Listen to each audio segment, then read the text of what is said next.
हाँ तो भाई कैसे हो दोस्त आज बात करेंगे अपन फेट ऑफ एक्साइटेड मॉलिक्यूल या Jablonski diagram. 5 number fix student, 5 number या 3 नंबर में कंफर्म आता है ये डायग्राम। अगर पिछले साल नहीं आया ये डायग्राम तो इस बार आएगा। अपनों ने इसको कहाँ पढ़ा था, बीएससी की यूनिट में पढ़ा था। इसको फिजिकल केमिस्ट्री में लेके चल रहे थे। स्पेक्ट्रोस्कोपी का टॉपिक है और अपन उसमें फेज ट्रांसफर में शायद में पढ़ा होगा। फेज ट्रांसफर में पढ़ा होगा स्टूडेंट। आज फेट ऑफ एक्साइटेशन का मतलब इसमें होता है स्टूडेंट सिंगलेट ट्रिपलेट में कैसे बदलती है, ट्रिपलेट सिंगलेट में कैसे बदलती है। इस दौरान से फ्लोरोसेंस, एब्जॉर्प्शन, फॉस्फोसेंस, आईएससी, ठीक है, इंटरनल सिस्टम कन्वर्जन, आईसी यानी इंटरनल कन्वर्जन किस प्रकार से होते हैं स्टूडेंट, यानी एक का एक स्टेट में रहना, एक का दूसरी स्टेट में जाना। रेडिएटिव नॉन रेडिएटिव प्रोसेस चलती है। और ये सबसे बड़ी बात यही बताती है कि मॉलिक्यूल ऑब्जर्व हो रहा है वो कौन सी स्टेट में ऑब्जर्व हो रहा है। तो इसका मेन मुद्दा तो यही है, जेब-लेविस्की नाम के वैज्ञानिक ने इसको दिया। आ गया समझ में। फिर से बता देता हूं, यानी कोई भी मॉलिक्यूल है वो एक्साइटेड स्टेट है या कोई भी मॉलिक्यूल है वो स्टेट बता रहा है। ये एक्साइटेशन के बाद यानी उसी ग्राउंड स्टेट से आया है, एक्साइटेड स्टेट से आया या ग्राउंड स्टेट से एक्साइटेड स्टेट में गया है, और उसकी स्पिन है के आधार पर तुम बता सकते हैं कि ट्रिपलेट हुई है सिंगलेट हुई। 2s+1 फॉर्मूला चलता है, ठीक है। ठीक है, अब देखिए स्टूडेंट, ये मेरे पास बहुत ही आपके लिए मैंने एक बनाया स्टूडेंट, ये फ्लो चार्ट जिसे आप समझ सकते हैं। फ्लो चार्ट जरूरी है स्टूडेंट इसका, क्योंकि जब भी अपन किसी चीज को थ्योरी लिखते हैं, अगर आप ये लिख के आते हैं ना तो एग्जाम में आपको बहुत अच्छा परफॉर्मेंस देखने को मिलेगा और उसको आप पहले पेज पे आकर्षित कर लेते हो अपनी ओर, तो ऐसा होगा। जैसे अपन किसी लड़की को पहली बात में इम्प्रेस कर देते हैं या कोई लड़की अपने को पहली बात में अच्छी लगने लगती है तो उसका नहीं होता। इसी प्रकार से टीचिंग लाइन में भी होता है, हर जगह यही होता है, यानी first impression is equal to last impression, ठीक है। तो फर्स्ट इंप्रेशन। अब देखिए student, fate of excited molecule है उसकी फिजिकल प्रॉपर्टीज बात करते हैं तो अपने रेडिएटिव और नॉन रेडिएटिव। अपने डीके भी पढ़ा है स्टूडेंट। डीके कहाँ पढ़ा था, इलेक्ट्रॉन स्पेक्ट्रोस्कोपी में, ईएसआर में पढ़ा था। वहां अपने बात नहीं दी है रेडिएटिव और नॉन रेडिएटिव प्रोसेस की बात हो रही है student. Radiative non radiative process है इसमें स्टूडेंट। रेडिएटिव प्रोसेस है वो 2 भागों में बढ़ जाती है आगे जाके, फ्लोरोसेंस और फॉस्फोसेंस। फ्लोरो और फॉस्फोसेंस में अंतर इतना है स्टूडेंट, फ्लोरोसेंस मतलब है इसमें टाइमिंग भी ज्यादा होता है स्टूडेंट। इसमें क्या होता है, ये मॉलिक्यूल ऑब्जर्वेशन दिखाता है और इसमें स्टूडेंट मॉलिक्यूल होता है एक्साइटेड स्टेट से ग्राउंड स्टेट में आता है। मतलब एक्साइटेड स्टेट है S1, S0 है इसकी ग्राउंड स्टेट, उसमें आ जाता है। फ्लो चार्ट आएगा आपके सामने, डायग्राम आएगा, वो आपको बना के आना है। इसमें 10 की पावर 15 से 10 की पावर -6 सेकंड का टाइम लगता है। जब कोई भी मॉलिक्यूल एक्साइटेड से ग्राउंड स्टेट में आएगा तो एनर्जी तो निकालेगा वो यार, एनर्जी निकालेगा तो उसको खत्म होते इतना टाइम लगता है। फ्लोरो यानी चमकना। ये है फॉस्फोसेंस स्टूडेंट, ये भी एक ऑब्जॉर्प्शन है और ये भी एक एक्साइटेशन है, ये भी एक एक्साइटेशन है। इसमें क्या है, ट्रिपलेट से S0 में आता है स्टूडेंट। दोनों देखो S1 से S0 में आ रहा है, एक्साइटेशन का प्रकार हो गया। T1 से S0 में आ तो दोनों ग्राउंड स्टेट में रहे ना मेरे दोस्त। अंतर क्या हुआ, टाइमिंग। 10 की पावर 15, 10 की पावर -6, 10 की पावर 9 से 10 की पावर -6, शायद माइनस में आएगा स्टूडेंट ये, ठीक है स्टूडेंट, ये माइनस में है। 10 की पावर 9 से -6 तो स्टूडेंट 10 की पावर 9 ज्यादा होती है, 10 की पावर 15 ज्यादा होती है, ये बताता हूँ मैं आपको। 10 की पावर वैसे तो 15 ज्यादा होती है लेकिन नेगेटिव में 10 की पावर 9 ज्यादा है, ठीक है। इसमें टाइमिंग ज्यादा लगेगी, इसमें टाइमिंग कम लगेगी। H न्यू इसके साथ निकलेगा, H न्यू इसके, लेकिन ये ट्रिपलेट स्टेट से सिंगलेट में आ रहा है यानी इंटरनल सिस्टम क्रॉसिंग करके आ रहा है। फ्लोरोसेंस है। एब्जॉर्प्शन में जैसे चलता है स्टूडेंट, एब्जॉर्प्शन का आपको लिखवा ही दूंगा आपको, 10 की पावर 15 एब्जॉर्प्शन इसके बराबर आता है स्टूडेंट। एब्जॉर्प्शन इसके बराबर होता है एब्जॉर्प्शन, यानी कोई पदार्थ जब एक्साइटेड स्टेट में मॉलिक्यूल में आता है ना स्टूडेंट, 10 की पावर -15 इस सेकंड पे ऑब्जॉर्व करता है फ्लोरोसेंस से एनर्जी को। नॉन रेडिएटिव प्रोसेस में इंटरनल कन्वर्जन और inter system crossing. Internal conversion, inter system crossing. Non radiative process 2 प्रकार की आ गई और 3 प्रकार की होती है स्टूडेंट। अपनों ने 2 बीएससी तक पढ़ा है, 1 2 ये एमएससी बात हो रही है। तो 3 नंबर प्रोसेस और आती है जिसे वाइब्रेशन कैस्केड बोलते हैं। क्या बोलते हैं दोस्त, वाइब्रेशन कैस्केड वीसी।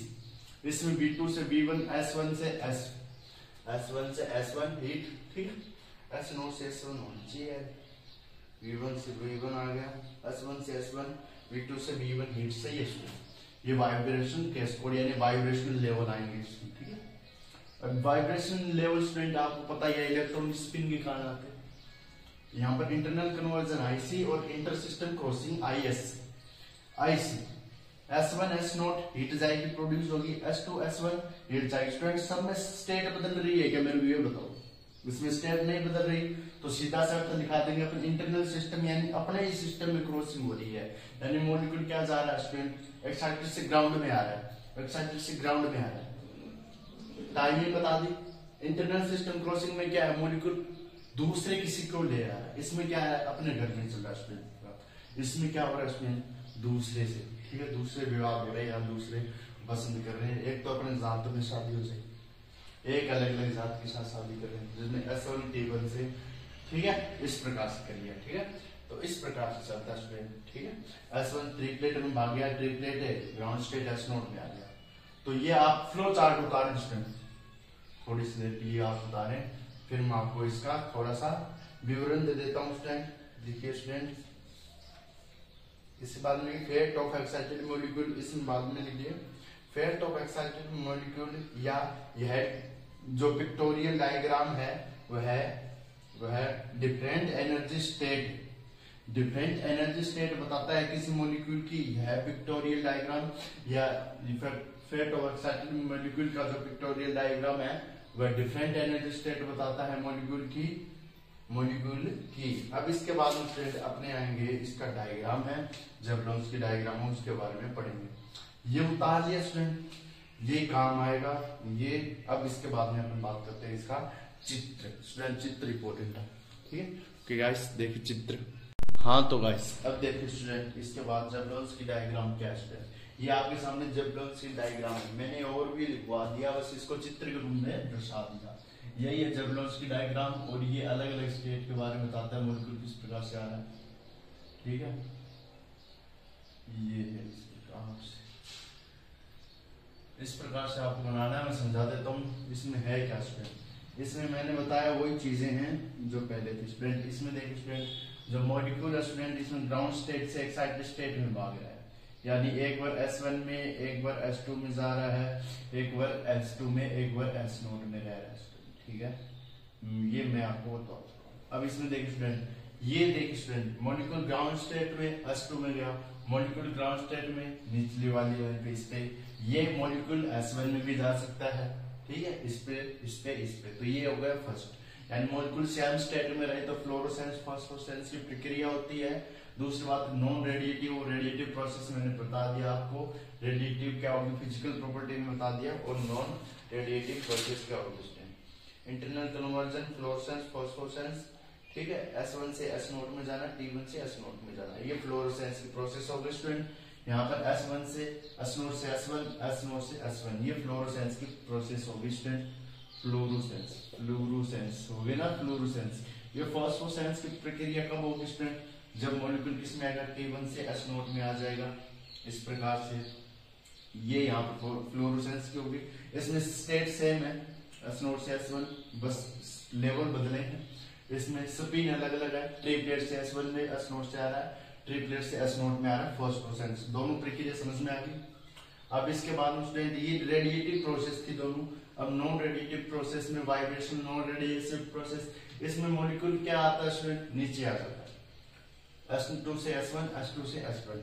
अब इसके बाद में नॉन रेडिएटिव प्रोसेस में अपने दो प्रकार की प्रोसेस बताई मैंने, इंटरनल कन्वर्जन की और आईएससी इंटरनल सिस्टम कन्वर्जन और इंटरनल कन्वर्जन। आईसी में बताया कि इसमें स्टेट सेम रहेगी, ठीक है, तो इसे डॉट डॉट से दर्शाते हैं अपन।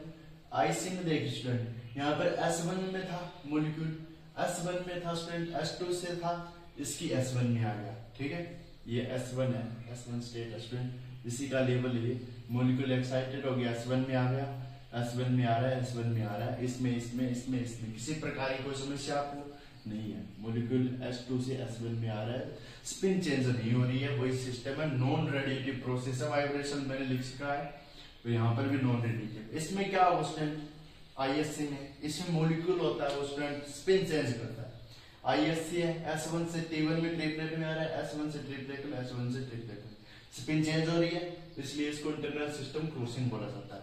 इनके टाइमिंग में लिखवा सकता हूँ किसमें कितना टाइमिंग लेता है, फ्लोरोसेंस, फॉस्फोरेसेंस और ग्राउंड स्टेट। अब इसके बाद में ये पॉइंट की व्याख्या करते हैं अपन। लिखिए स्टूडेंट थोड़ा जल्दी, ठीक है, ये वैसे लिख लेना। अब लिखिए स्टूडेंट ज़ेबलोन्स की डायग्राम, हेडिंग डाल दी आपने, डाल दीजिए ज़ेबलोन्स की डायग्राम। अब लिखिए स्टूडेंट ज़ेबलोन्स की डायग्राम में, ज़ेबलोन्स की डायग्राम में लिखिए जब एक excited molecule absorb UV light को ऑब्जॉर्ब करता है तो यह एक्साइटेड होता है ग्राउंड स्टेट, ब्रैकेट में लिखिए एक्साइटेड होता है ground state S naught to singlet state, bracket में लिखिए S1 एंड S2 में एक्साइटेड स्टेट में जाता है, S नोट इसकी ग्राउंड स्टेट होती है। पूरा डायग्राम की व्याख्या करते हैं, ठीक है। In the above state, molecule collides with neighbor molecules. In the above state, molecule collides with neighboring molecules after about 10 की पावर माइनस 30 to 10 की पावर माइनस 11 सेकेंड, ठीक है। इसके बाद में लिखिए यह वापस रेपिडली जब S1 स्टेट में आता है, तो इस दौरान 10 की पावर 13 से 10 की पावर माइनस 11 सेकेंड का समय लगता है। अब इसमें लिखिए जो सिंगलेट स्टेट होती है उसका लाइफ टाइम लॉन्ग होता है। इसके बाद में जो सिंगलेट स्टेट होती है उसका लाइफ टाइम लॉन्ग होता है। इसके बाद में स्टार लगा के एक लाइन लिखिए, जब मॉलिक्यूल रैपिडली S1 स्टेट में आता है तथा इस दौरान 10 की पावर 13 से 10 की पावर माइनस 11 या 11 सेकेंड का समय लगता है तो जो मॉलिक्यूल की एनर्जी रिलीज होती है एनवायरनमेंट में, रिलीज होती है तो इस प्रकार की एनर्जी कैस्काडे कहलाती है। यानी मॉलिक्यूल आया 10 की पावर 13 से -13 से 10 की पावर -11 का समय लगा, तो एनवायरनमेंट में जो मॉलिक्यूल की एनर्जी रिलीज हुई उसे बोलेंगे कैस्केडे रिलीजिंग। अब इसके बाद में लिखे स्टूडेंट, हम सभी प्रोसेस को एक्साइटेड मॉलिक्यूल को ज़ेबलोन्स की डायग्राम के द्वारा समझ सकते हैं। अब इसमें फर्स्ट हेडिंग डाल दीजिए नॉन रेडिएटिव प्रोसेस, और इसमें रेडिएटिव प्रोसेस में लिखिए स्टूडेंट, सबसे पहले लिखिए अपन रेडिएटिव प्रोसेस में 2 प्रकार की प्रोसेस मैंने लिखवाई है, फ्लोरोसेंस एंड फॉस्फोरेसेंस। फर्स्ट लिखिए फ्लोरोसेंस, इसमें लिखिए a molecule returns to its ground state, bracket में लिखिए S नोट। जब कोई मॉलिक्यूल अपने ग्राउंड स्टेट में लौटता है, ब्रैकेट में S note, from excited molecule singlet state S1 और S1 and S2 by emitting of energy। यानी ये कहना चाहता है, फिर से बता देता हूँ, जब कोई मॉलिक्यूल ग्राउंड स्टेट में लौटता है अपनी एक्साइटेड स्टेट कौन सी होगी इसमें, S1 या S2 होगी, तो उसके दौरान 10 की पावर -9 सेकेंड का टाइम लगता है या समय लगता है। तो यह प्रोसेस सामान्यतः स्लो होती है। It is not common pathway in the most of the compound, यानी ये कोई कॉमन पाथवे नहीं है। मोस्ट ऑफ कंपाउंड का एग्जांपल लिखिए एरोमेटिक कंपाउंड। इसके बाद में लिखिए स्टूडेंट, इसी में लिखिए स्टूडेंट, जो एनर्जी ऑफ एक्साइटेशन है is transferred to other molecule which is raised to singlet state, ठीक है। जो सिंगलेट स्टेट में आता है उसके लिए एनर्जी एक्साइटेशन में कार्य करती है। इसके बाद में 2 नंबर लिखिए इसका फॉस्फोसेंस। फॉस्फोसेंस, फॉस्फोसेंस, phosphor, PHOS, PHOS, PHOR, PHOR, ESENCE, ESENCE। इसके बाद में लिखिए कुछ समय के बाद टाइमिंग लिख लीजिए 10 की पावर -4 मिनट। 10 की पावर -4 मिनट में ट्रिपलेट स्टेट ग्राउंड स्टेट में आ जाती है। ग्राउंड स्टेट में आ जाती है by emitting of photon light. Photon light का इमिटिंग करके ग्राउंड स्टेट में आ जाती है। जो यह वेवलेंथ होती है इज लार्जर। जो यह वेवलेंथ होती है वह लार्जर होती है, larger than that of initially observed light. That of initially observed light.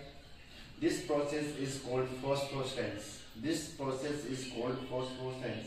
यह प्रोसेस हमें क्या कहलाती है? फॉस्फोसेंस कहलाती है। कुछ टाइम के बाद प्रकाश इमिट करती है और इसमें जो टाइम होता है वो 10 की पावर -4 सेकंड का होता है।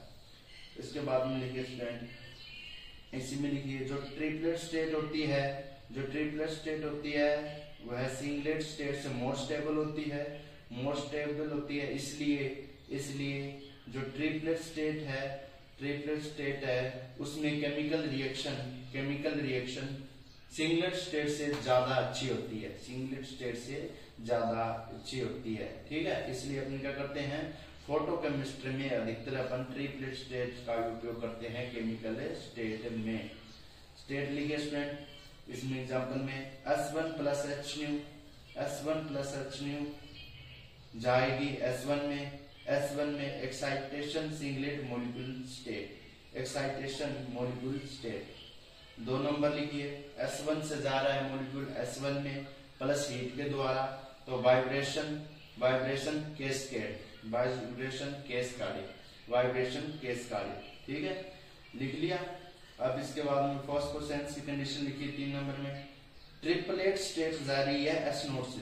ट्रिपलेट स्टेट जा रही है S0 ग्राउंड स्टेट में प्लस H न्यू एग्जाम्पल आ रहा है, तो ये फॉस्फोसेंस की प्रोसेस है। आगे ये हो गई अपनी 2 प्रोसेस। अब इसके बाद में लिखिए नॉन रेडिएटिव डीके, ये रेडिएटिव हो गया। अब इसके बाद में लिखिए non radiative process. Heading first लगाइए इसमें IC, internal conversion. IC internal conversion. 2 number लिखिए ISC inter system crossing. IC में लिखिए स्टूडेंट, इसमें जब कोई molecule excited singlet state S1 and S2 से ग्राउंड स्टेट S0 में आता है। मैंने समझा रखा है S1 एंड S2 से ग्राउंड स्टेट S0 में आता है। देखिए स्टूडेंट, इसी प्रकार से S2 से S1, S2 से S0 में आता है। तो इस प्रकार का कन्वर्जन इंटरनल कन्वर्जन कहलाता है।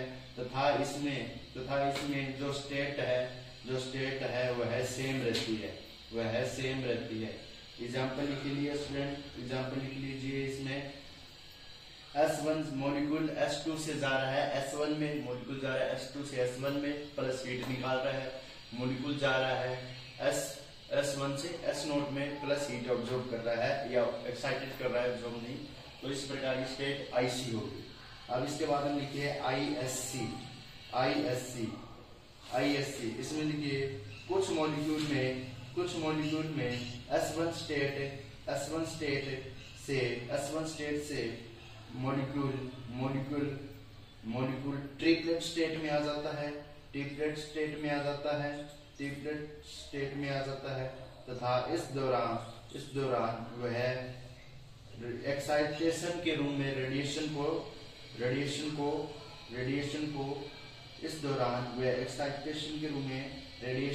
लेस होता है। तो इस प्रकार की प्रक्रिया इंटर सिस्टम क्रॉसिंग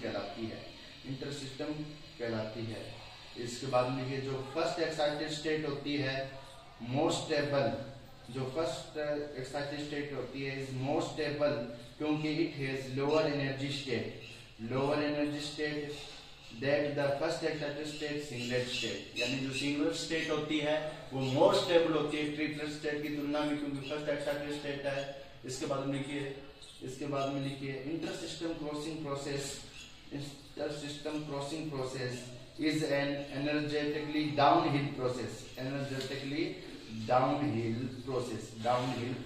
डाउनहिल का मतलब स्टूडेंट एनर्जेटिकली, डाउनहिल का मतलब एनर्जी ज्यादा आएगी ट्रिपलेट स्टेट की, सिंगल स्टेट की एनर्जी कम होगी, सिंगल स्टेट स्टेबल है जबकि ट्रिपलेट स्टेट अनस्टेबल है। ठीक है, तो ये होगा स्टूडेंट इस प्रकार से। अब इसके बाद में अपन पढ़ेंगे स्टूडेंट क्वांटम यील्ड वो चलेगा स्टूडेंट, इंपॉर्टेंट है क्वांटम यील्ड भी अपना। क्वांटम यील्ड स्टूडेंट छोटा सा टॉपिक है लेकिन इसमें कुछ है अपने जो अपना पढ़ना पड़ेगा। ट्रांसफर, ठीक है स्टूडेंट, छोटा ही बता देंगे आपको क्वांटम यील्ड क्या होता है। ट्रांसफर ऑफ एक्साइटेशन एनर्जी इसके बाद में आएगा स्टूडेंट, ठीक है। फिर एक्टिनोमेट्री है इसके बाद में, फिर इसके बाद में ये एक पार्ट है आपका खत्म हो जाएगा। ओके गाइस, भाई मिलेंगे नेक्स्ट लेक्चर में नेक्स्ट वीडियो के साथ।